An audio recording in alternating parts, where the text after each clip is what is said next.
Tappa a Menfi per Gianni Nazzaro, che in questo periodo sta cantando, fa teatro, fa televisione.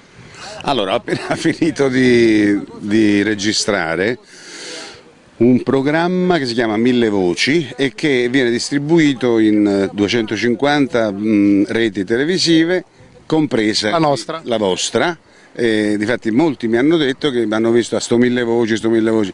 Io tutto pensavo, sai, quando fai un programma del genere il produttore dice sempre il massimo, cioè questa è una cosa che la vedono dappertutto e stranamente non succede quasi mai. In questo caso invece è la sacrosanta verità, questo signor Gianni Turco, che è il produttore e il regista della cosa, mi ha detto la verità per ben 2 volte, perché l'ho fatta sia l'anno scorso come concorrente, come ospite, sia quest'anno che addirittura me la sono presentata la trasmissione.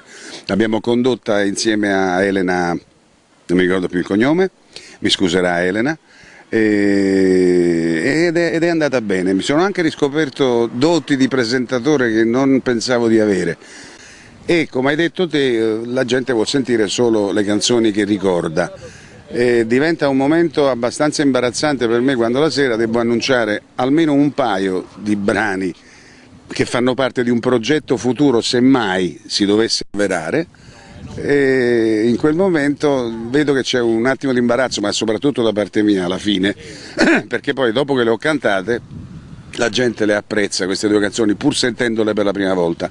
Non è più il caso adesso, perché proprio grazie a Mille Voci questi 2 brani che io avevo come si dice, nel cassetto e che ho realizzato per un eventuale progetto futuro, questi 2 brani sono stati ascoltati a Mille Voci, per cui adesso lo dico con meno imbarazzo, vi faccio ascoltare 2 brani nuovi, sono seminuovi oramai.